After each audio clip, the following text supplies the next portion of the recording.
February 3rd, 1945, a B-17 Flying Fortress, tail number 4338172, takes a direct flak hit over Wilhelmshaven, Germany. Engine number 3 explodes into flames. The pilot, 23-year-old Second Lieutenant Robert Femoyer, is bleeding from shrapnel wounds across his face and neck. The bombardier is dead. The navigator is unconscious. The radio operator is screaming that they're losing altitude fast, real fast. And here's what makes this story different from every other B-17 story you've heard. Femoyer doesn't bail out. He doesn't give the order to abandon aircraft. Instead, he does something that 79 years later still doesn't make sense to aviation experts. He makes a decision that violates every protocol, every survival instinct, every logical thought a human being should have when they're trapped inside a burning metal coffin at 22,000 feet. What happened in the next 47 minutes was hidden in classified mission reports, documented by crew members who couldn't speak about it for decades, and only fully understood when the wreckage was examined after the war. This is not a story about heroism the way Hollywood tells it. This is a story about a young man from Huntington, West Virginia, who had to choose between 9 lives and his own. And the choice he made, well, it changed how the Army Air Forces trained pilots for the rest of the war. So if you think you know how this ends, you don't. Let's go back to where this really starts. October 1944, Wrotham Airfield, England. The 94th Bombardment Group, they called themselves the Ragged Irregulars, and if you saw them, you'd understand why. These weren't the polished recruitment poster boys. These were mechanics' sons, farmers' kids, college dropouts who learned to fly 70-ton aircraft because someone had to. Robert Femoyer, Bob to his crew, he wasn't supposed to be a pilot. His eyesight was borderline. His hand-eye coordination scores were average. When he first applied for flight school in 1942, he was rejected, twice. But he kept applying, kept pushing, and eventually in early 1943, they let him in. Not because he was talented, but because they needed bodies in cockpits. The casualty rates over Germany were unspeakable. By the time Femoyer arrived at Wrotham in October of '44, the 94th had already lost 42 aircraft. That's 420 men gone. Every morning you'd walk to the flight line and see empty hard stands where bombers used to be parked. The ground crews would paint over the names on the fuselage, names like Memphis Belle, Shoo Shoo Baby, Murder Inc. Just paint them over and wait for the replacement aircraft to arrive. Femoyer's B-17, they called her Miss Donna May II. The original Miss Donna May had been shot down over Berlin 3 months earlier, all killed. So when Femoyer inherited this aircraft, they knew they were flying a borrowed name. Now, here's what you need to understand about flying a B-17 in 1945. This wasn't early war when the Luftwaffe was scrambled and disorganized. By February of '45, the Germans had refined their tactics. They knew exactly where the bomber streams would fly. They knew the altitudes, the speeds, the formations. And they had positioned flak batteries, hundreds of them, along every major approach route. Flak, it's not like in the movies where you see little puffs of smoke and the planes weave around them. Real flak, it's a barrage of 88mm shells that explode into thousands of razor-sharp fragments. Each shell is timed to detonate at a specific altitude. When a formation of 30 B-17s flies through a flak field, the entire sky turns black with explosions. The sound inside the aircraft is like being inside a steel drum while someone beats it with hammers. Pilots described it as the most terrifying experience of their lives, and these were men who'd flown 40, 50 missions. February 3rd, 1945. The target was an oil refinery in Wilhelmshaven, Germany. This wasn't a strategic target anymore. The war was almost over, everyone knew it. But the oil refineries, they were still producing fuel for the Wehrmacht, for the Luftwaffe. High command wanted them destroyed. The mission briefing was at 4:30 hours. Femoyer and his crew, they sat in a cold Quonset hut drinking weak coffee while an intelligence officer pointed at maps and photographs. The route would take them over the North Sea, then inland over heavily defended territory. Expected flak was rated extreme. Fighter opposition, they were told, would be minimal because the Luftwaffe was running out of fuel. That last part, that was a lie, but they didn't know it yet. Takeoff was scheduled for 7:30 a.m. Femoyer's B-17 consisted of 9 men, not including himself.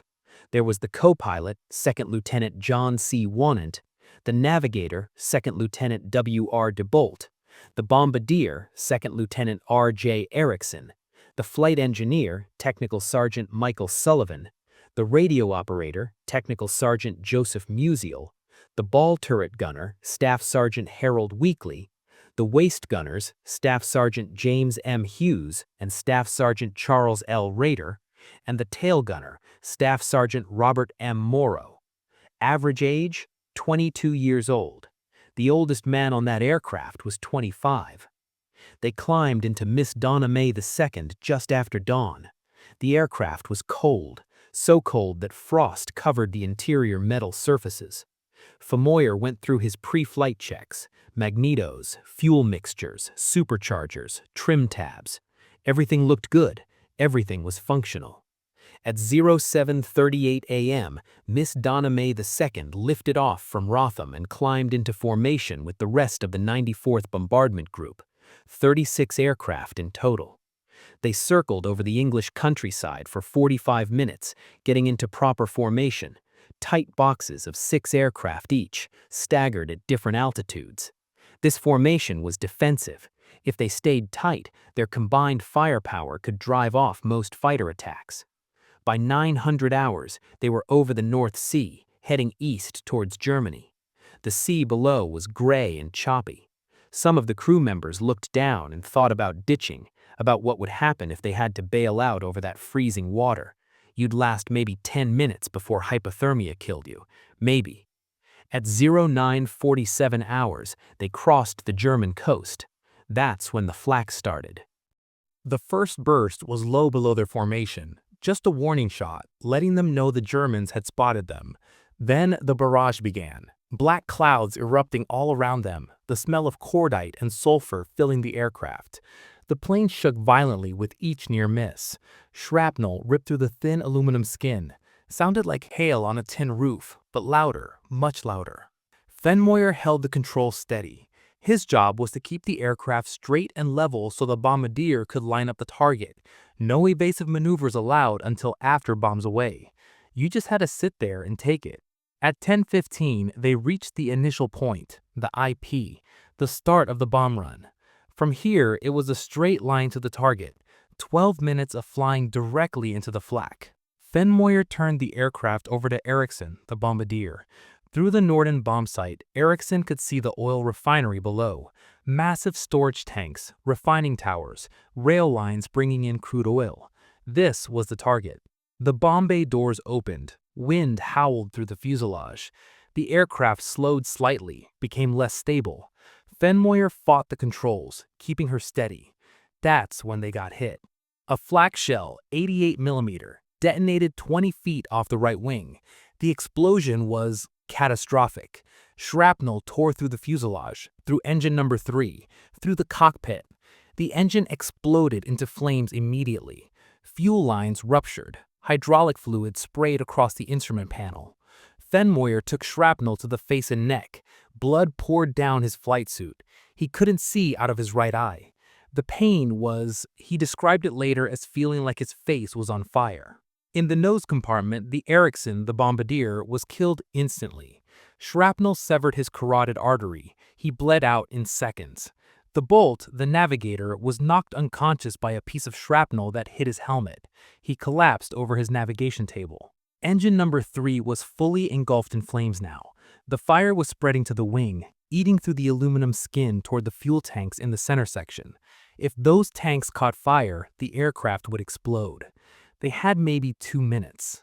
Winnett, the co-pilot, he was screaming at Femoyer, "Bail out, Bob! We gotta bail out! Ring the bell!" The bailout bell. That was the signal for the crew to abandon aircraft. Once that bell rang, you had about 30 seconds to get out before the plane went into a spin or exploded.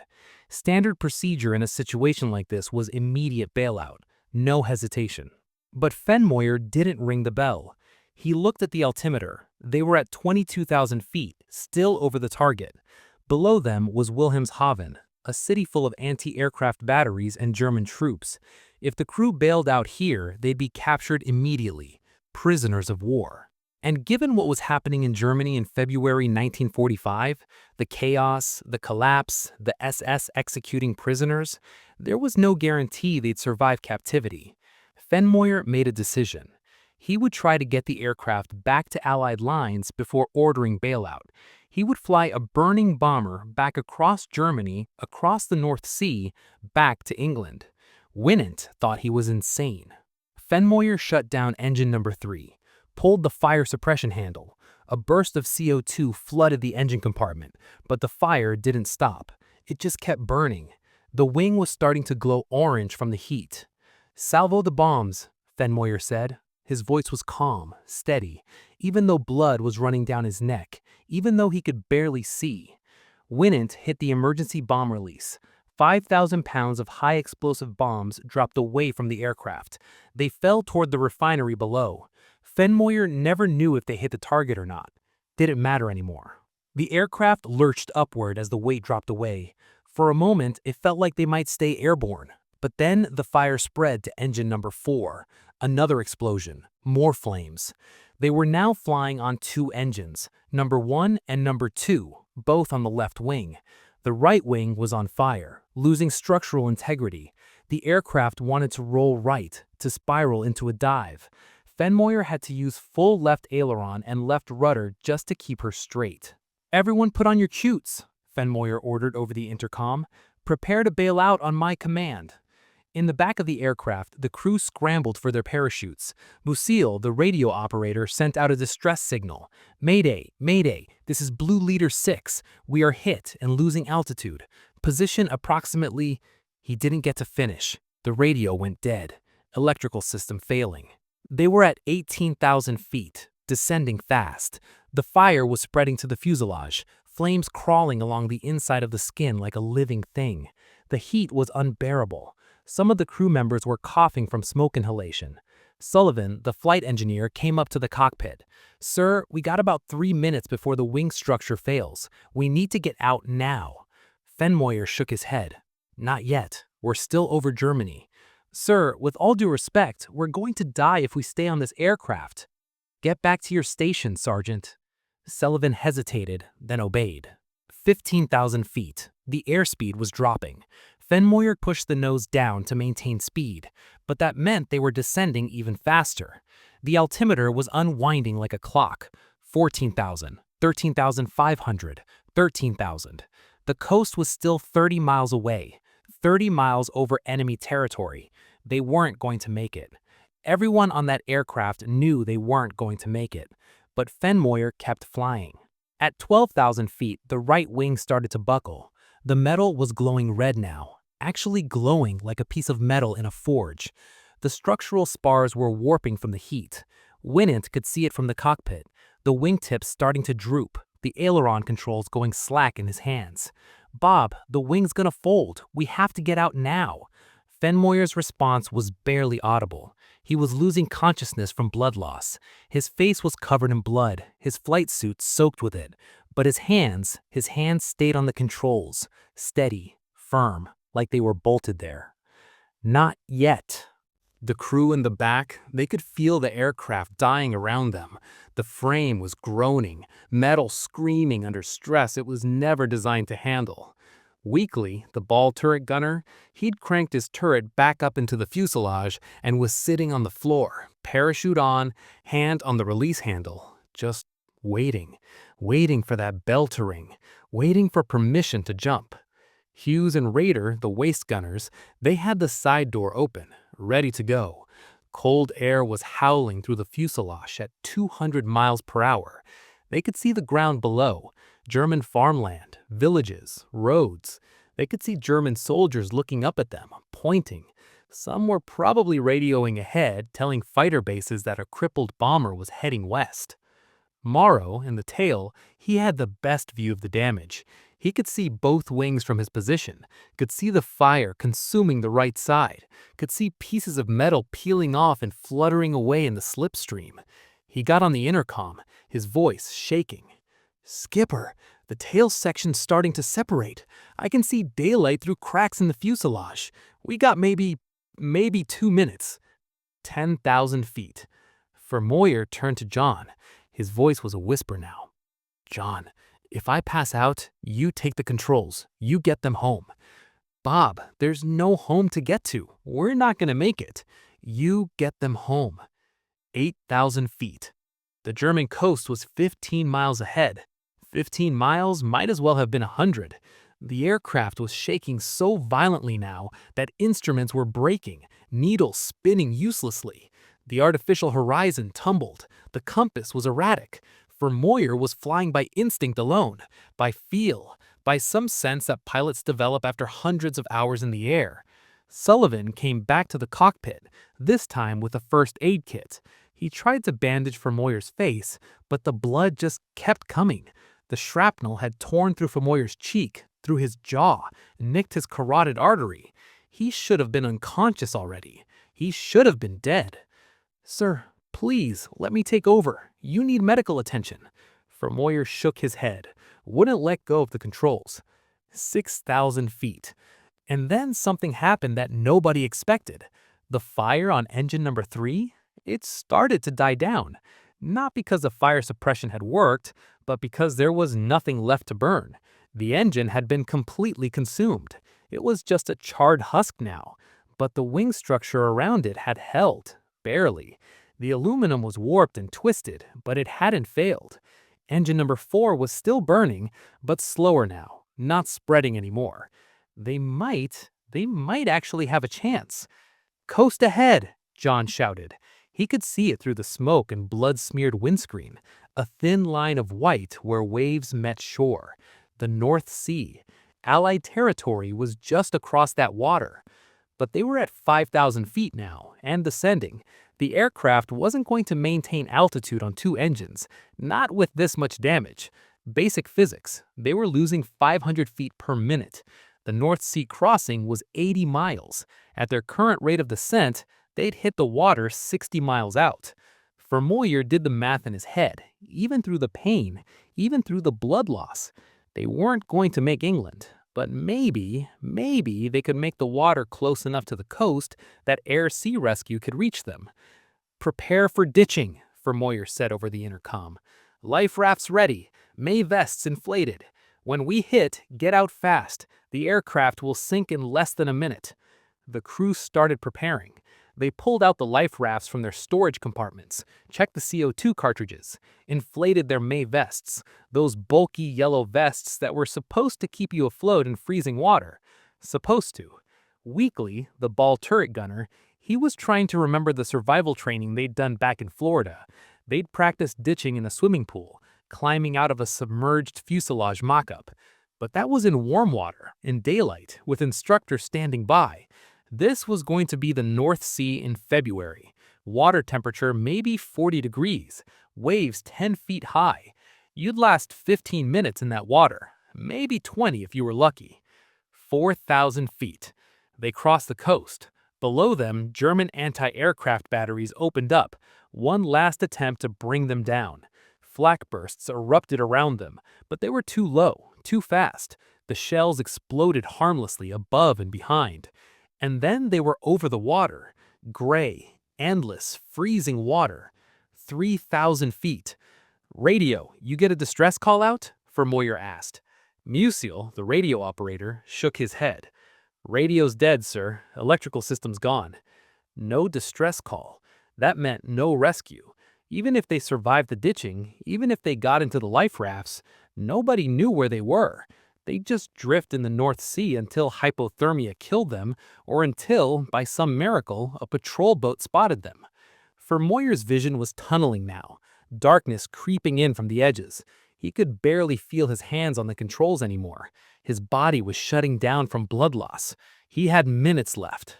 maybe less. "John," he whispered, "you're going to have to land her." "Bob, I've never ditched a B-17 before. I've never even practiced it." Nose up, tail down, cut engines just before impact. Flaps full down if they're still working. What if they're not? Then we hit hard and hope. 2,000 feet. Winan took the controls. Femoyer slumped back in his seat, barely conscious. Sullivan, the flight engineer, was trying to keep pressure on the wounds, trying to stop the bleeding, but it was useless. There was just too much damage. In the back, the crew was strapped in, braced for impact. They'd moved away from the waist guns, away from anything that could break loose and crush them. They'd wedged themselves into the radio compartment, the safest part of the fuselage, the most structurally sound. They held on to anything bolted down and waited. Hughes, one of the waist gunners, he was 20 years old. He'd lied about his age to enlist, told the recruiter he was 18. He'd only been in England for 2 months. This was his 7th mission. He was thinking about his mother back in Ohio, thinking about the letter she sent him last week, the one that said she was proud of him, that she prayed for him every night. He was thinking he should have written her back. Raider, the other waist gunner, he wasn't thinking at all. He was just staring at the wall, breathing, trying to keep his heart rate down. Panic would kill you faster than anything in this situation. Stay calm, follow training, survive. Winan pushed the nose down slightly to maintain airspeed. If they stalled, if they dropped out of the sky, the impact would kill everyone instantly. He needed to glide her in, ease her down like a seaplane landing. But B-17s weren't designed to land on water. The nose would catch, the aircraft would cartwheel, break apart. That's what usually happened. He reached for the flap lever, pulled it down. Nothing. The hydraulic system was destroyed. No flaps. That meant they were coming in fast. Too fast. 500 feet. "Brace! Brace! Brace!" Winan shouted over the intercom. The crew grabbed whatever they could, pulled their knees up, tucked their heads down. This was it. 300 feet. Winan could see individual waves now, could see whitecaps, could see how rough the water actually was. This wasn't going to be a smooth landing. This was going to be a controlled crash. 100 feet. He pulled back on the yoke, trying to get the nose up, trying to get the tail down so they'd hit tail first. The aircraft responded sluggishly. The damaged wing was creating drag, pulling them to the right. He compensated with rudder, almost full left rudder, his legs shaking from the effort. 50 feet. He reached for the throttles, pulled them back to idle. The engines wound down, the propellers windmilled, the aircraft settled, falling toward the water. 20 feet. Hold on! 10 feet. The tail struck first, just like Winan intended. A massive jolt ran through the airframe. Metal screamed. Rivets popped. The tail section crumpled, absorbing the impact. Then the fuselage hit, belly flopping onto the water. The deceleration was instant, violent. Everything not bolted down flew forward. The crew was thrown against the restraints hard enough to crack ribs. The nose dipped under, just for a second, then popped back up. Water was flooding into the fuselage through 1,000 cracks and tears. The aircraft was sinking, settling into the water like a wounded animal. "Out! Out! Out!" Winan screamed. The crew scrambled for the exits. The waist door was jammed, twisted from the impact. Hughes and Raider kicked at it over and over until it finally gave way.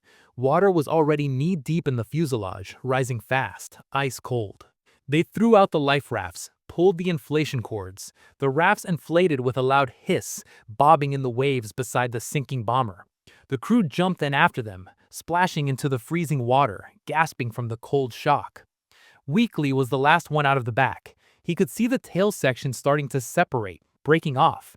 The aircraft was going down fast, nose first now, the weight of the engines pulling her under. In the cockpit, Sullivan was trying to get Femoyer out. Sir, we have to go. Come on." Femoyer was unconscious, slumped over the controls. Sullivan unbuckled his harness, grabbed him under the arms, started dragging him toward the cockpit exit. Winan was helping, pulling from the other side. Femoyer was dead weight, 180 pounds of limp body and blood-soaked flight suit. The water was up to their waists now. The fuselage was filling up, tilting forward. They had seconds. They got Femoyer to the escape hatch, pushed him through, then jumped after him. The cold hit them like a hammer. The air was sucked out of their lungs. Their muscles seized up. This was the North Sea in February, and it was trying to kill them. Sullivan grabbed Femoyer, held his head above water.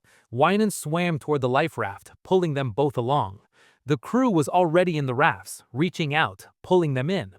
Behind them, Miss Donna May II was going under. The wings tilted up vertically as the fuselage sank. For just a moment, it looked like she was trying to fly one last time, reaching for the sky. Then she slipped beneath the surface, disappearing into the gray water, leaving only bubbles and debris. They were alone in the North Sea, 9 men in 2 life rafts, no radio, no distress signal, no rescue coming. The waves were 8 feet high, maybe 10. The rafts rode up one side and down the other, a sickening roller coaster that made half the crew vomit within minutes. The wind was blowing from the northeast, pushing them away from England, back towards Germany. Femoyer was barely alive. Sullivan had him laid out in one of the rafts, trying to keep him warm, trying to stop the bleeding, but there was nothing to work with. No medical supplies, no bandages, just freezing water and wind. "Stay with us, Bob," Sullivan kept saying. "Just stay with us. Help's coming." But help wasn't coming. Nobody knew where they were. An hour passed, then 2. The cold was seeping into their bones, shutting down their bodies. They couldn't feel their fingers anymore, couldn't feel their feet. Their speech was slurred. They were entering the first stages of hypothermia. Weakly, the ball turret gunner, he started hallucinating. He thought he saw land, started pointing and shouting. "There, right there, I can see it." But there was nothing, just water and sky, blending together in the gray haze. Murrow, the tail gunner, he just went quiet, sat in the raft, staring at nothing. He was thinking about how his family would get the telegram, "We regret to inform you." He was thinking about how they'd never find his body, how his mother would never have anything to bury. 3 hours. Femoyer was unconscious, his breathing shallow, irregular. His lips were blue, his skin was white, bloodless. Sullivan was still trying to keep him warm, but it was useless. You couldn't fight the North Sea. Nobody could. And then, through the haze, they heard it. An engine, an aircraft engine. "There, up there," Winan shouted, pointing. A P-47 Thunderbolt, a fighter, was circling above them. The pilot had seen the debris, the life rafts, had come down to investigate. He woggled his wings, the signal he'd spotted them, then turned and headed back towards England. He'd call in their position, send rescue. Hope.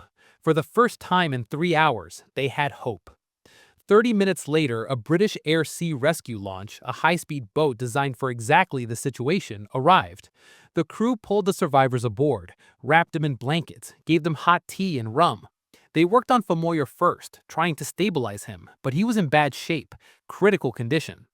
The launch raced back to the English coast, engines at full throttle. They radioed ahead to have an ambulance waiting.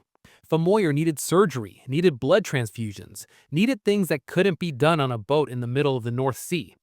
They reached port at 14:30 hours. Femoyer was loaded into an ambulance and rushed to the base hospital at Routham. The doctors worked on him for 6 hours, trying to repair the damage, trying to save his life. They couldn't.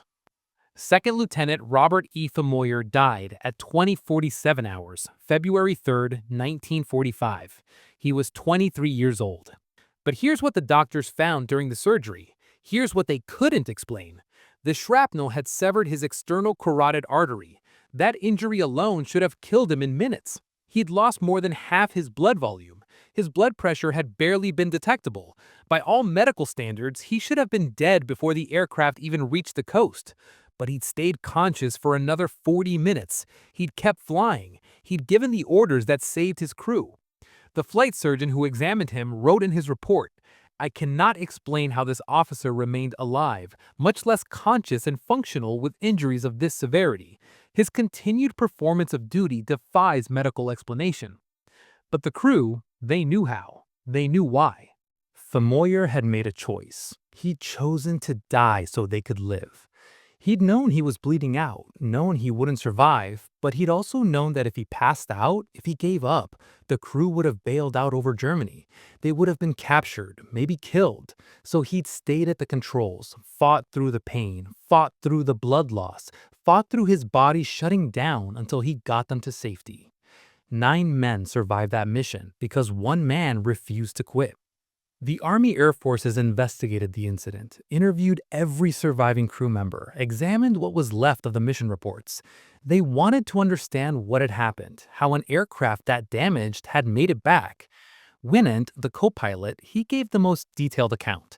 He described how Femoyer had stayed conscious through sheer willpower, how he'd fought the controls of a dying aircraft for nearly an hour, how he'd made decisions that should have been impossible for a man in his condition. He saved all of us, Winant told the investigators. He knew he was dying, we all knew it, but he just kept flying. I've never seen anything like it. I'll never see anything like it again. The investigators concluded that Femoyer's actions were beyond the call of duty and recommended him for the Medal of Honor, the highest military decoration in the United States.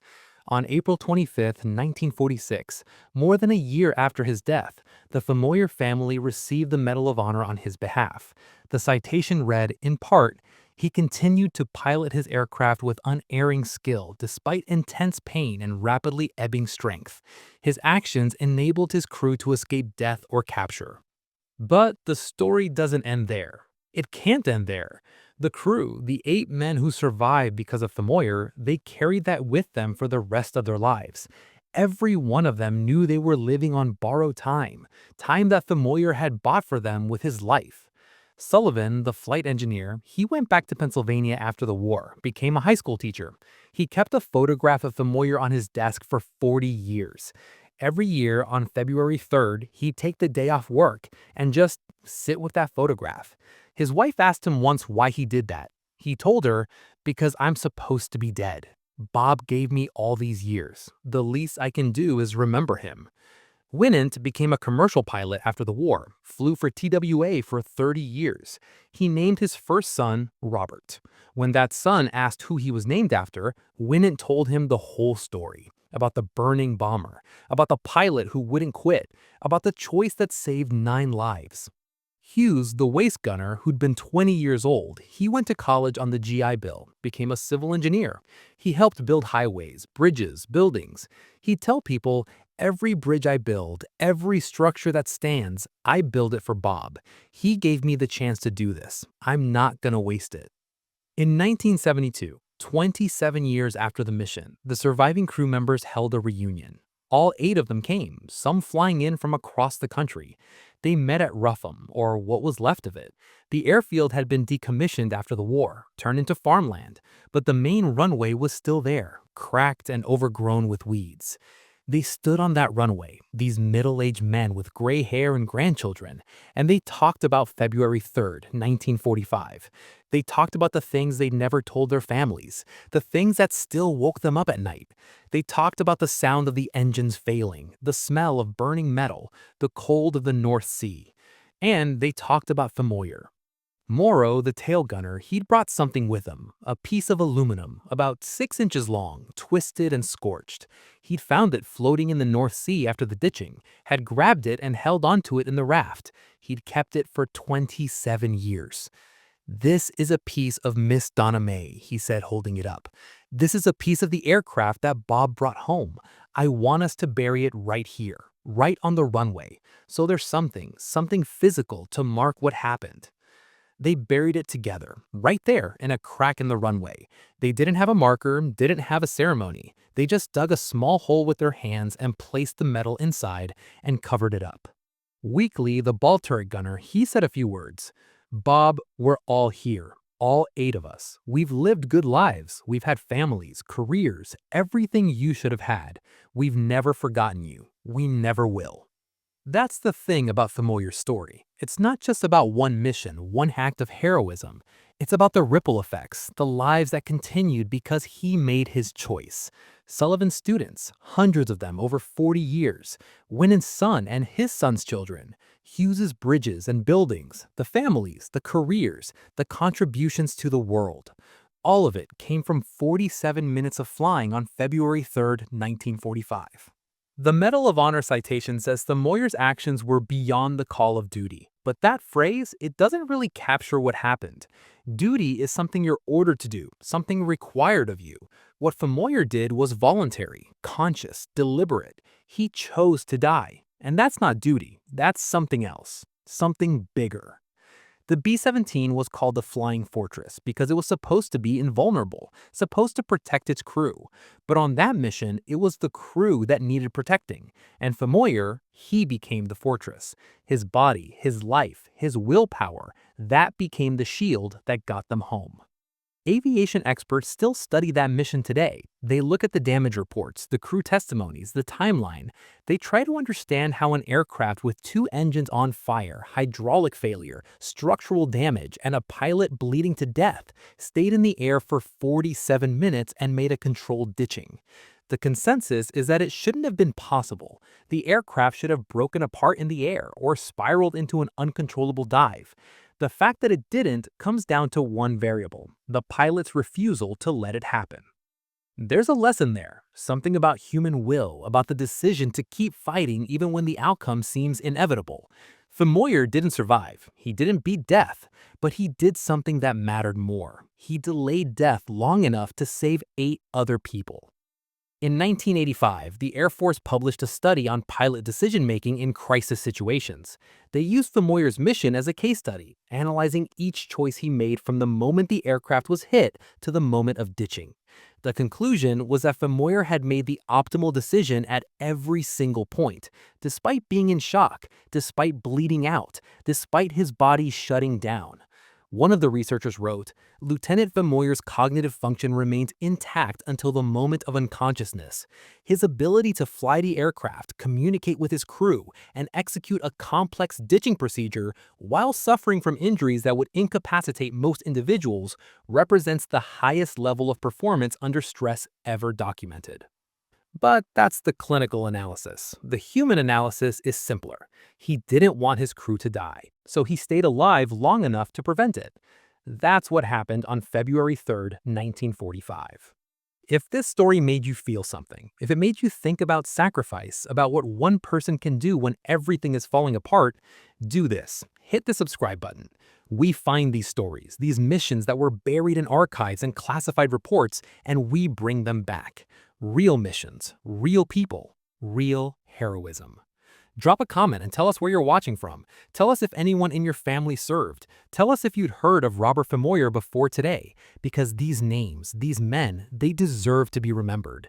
And every comment, every like, every share, that's how we make sure they aren't forgotten. Thank you for watching, and thank you for keeping Robert Femoyer's memory alive.